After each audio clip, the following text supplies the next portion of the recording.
Вітаю, народ!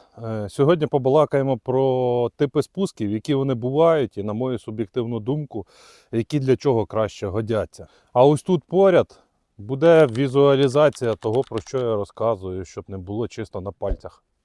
Поїхали! Маленький ліричний відступ. Початок 26-го року у нас практично цілий день відсутнє електропостачання. Ну, відповідно, якось день корисно використати треба. Ліричний відступ закінчено. Починаємо. Спуски можна умовно поділити на три основні категорії: прямі, ввігнуті та так званий конвекс або лінза.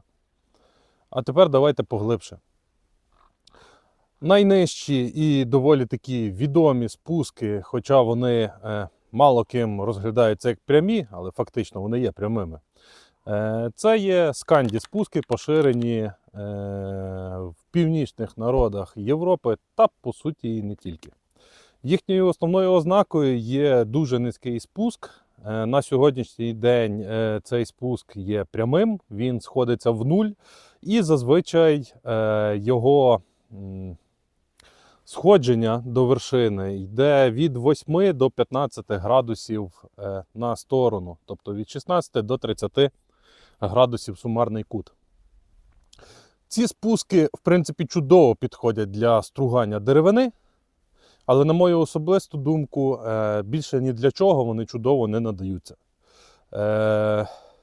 Обух, так чи інакше, якщо взяти середньостатистичний, там хоча б міліметра 2,5, він вже починає підколювати продукти. Це, що в нас вдаються в так званий самий крутий виживальницький бушкрафт і луплять туди обухи і 3, і 4, і 5 мм. Це вже важко назвати ножем.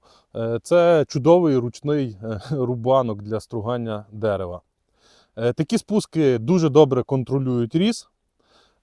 Саме що твердих волокнистих матеріалів, ними дуже класно можна стругати стружечку.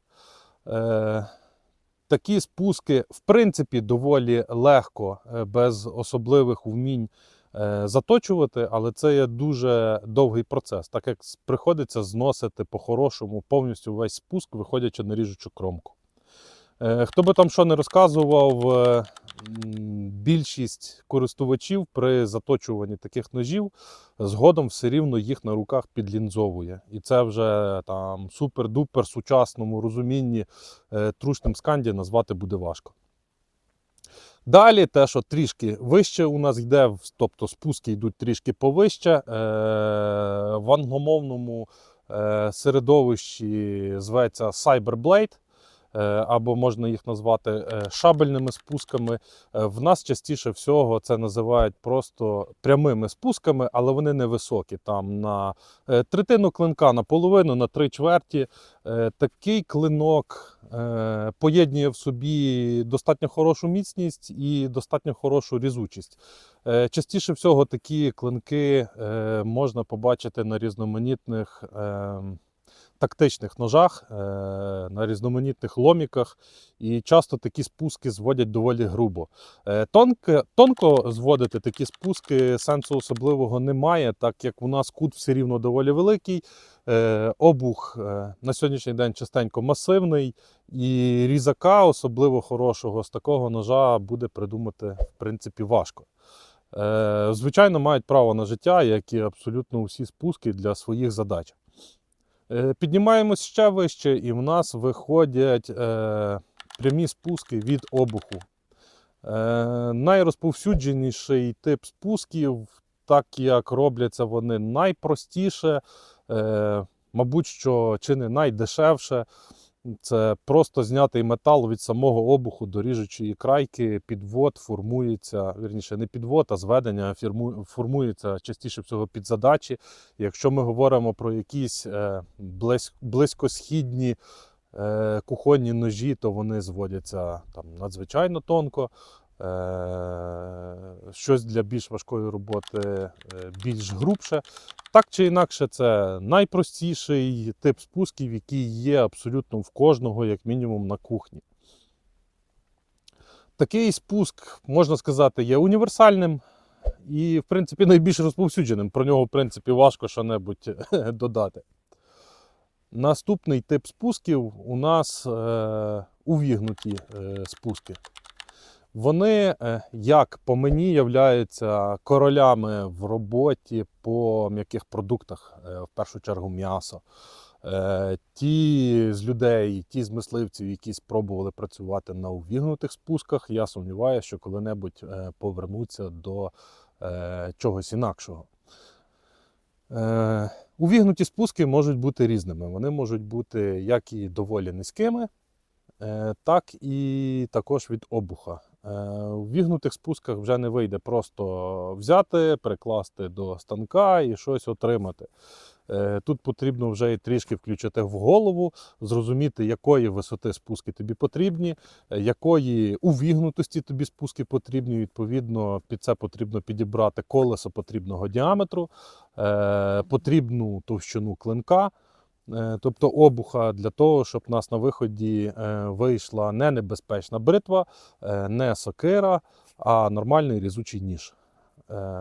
Знову ж таки, повторюсь, це королі роботи по м'ясу, а от така річ, як там, в сучасному розумінні бушкрафт, коли там хапають в руки ножа і давай ним все підряд стругати, тут же діло піде зовсім інакше. Спуски максимально агресивно, за рахунок того, що в нас знизу є ріжуча крайка, а далі за нею, грубо кажучи, пустота через те, що розширення клинка починається злегка вище, вірніше потовщення, а не розширення.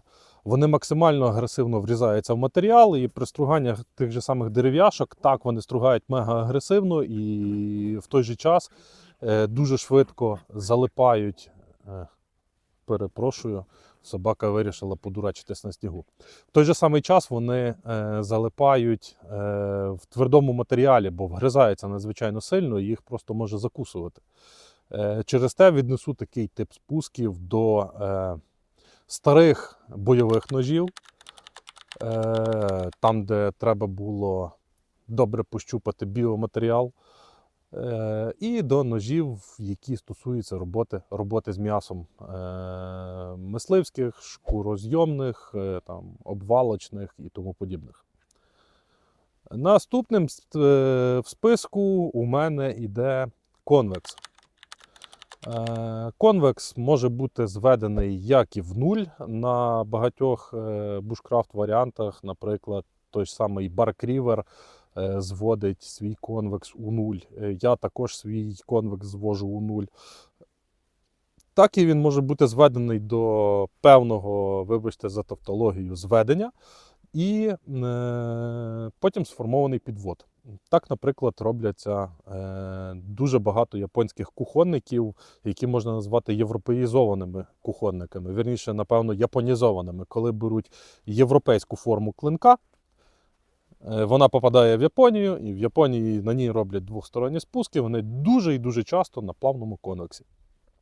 Також і японські традиційні форми, такі, наприклад, як сантоку, вони двосторонні, там частіше всього буде конвекс. На хорошому якісному ножі з дешевими на рахунок цього не заморочуються. Стосовно конвексу, хочу тут зупинитися зовсім трішечки детальніше в тому плані, що конвекс також, як і увігнуті спуски, можна формувати по-різному. Можна сформувати щось подібне до сокири, яке буде мати дуже різке потовщення клинка. Відповідно, ріжуча крайка, там, яка б гостра не була, в нас зразу швидко появляються щічки. Цей клинок буде дуже чудово рубати, буде при певному, скажімо так, при певному скілі він буде дуже чудово стругати, але специфічно, не так, як сканді. А от на рахунок різання, так, він буде підколювати продукти. Це сокира. Сокирою капусту ніхто не шаткує. Так і той ж самий конвекс можна звести дуже-дуже плавно, наподобі японської кухні.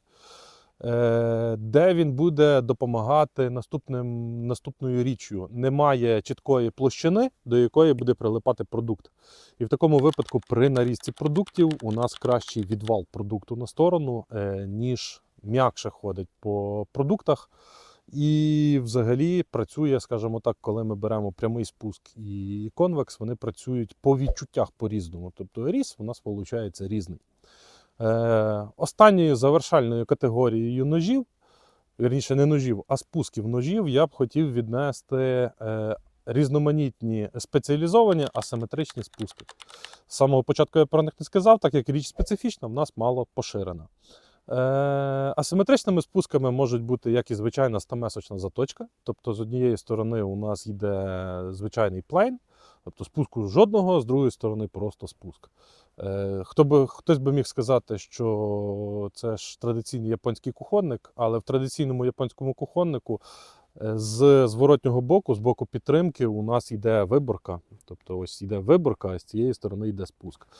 Для утворення, скажімо так, такої собі повітряної кишені, знову ж таки, щоб краще проходити матеріал і менше залипати. Також, повертаючись до Японії, найбільше асиметричних спусків, мабуть, на їхніх ножах. Вони бувають надзвичайно багатьох конфігурацій. Також асиметричні спуски можуть бути на ножах спеціалізованих для тих, хто ріже щось по дереву, по шкірі. Асиметричні спуски ви могли бачити, мабуть, у кожного дідуся на селі. З рапідної пили робився просто зріз косий, заточувався, і десь такі ножі називали косяк, десь гниб, ним добре щось підрізати, він дуже часто використовується в взуттярів. Ну, не хотілося б дуже згадувати, але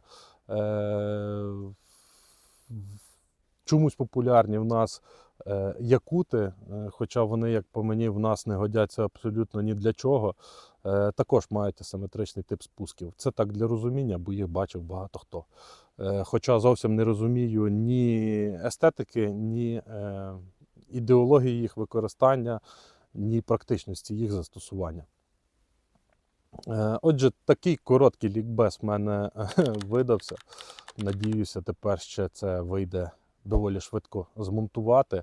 Якщо вам заходить така тематика, то прошу спускатися в коменти. Там повинно бути посилання на нашу групу в Телеграмі, де ми спілкуємось. А також підтримати канал коментом та лайком. Підписуватись не зобов'язую. Краще дивитися без підписки, аніж підписатись та не дивитись. Всім щасти!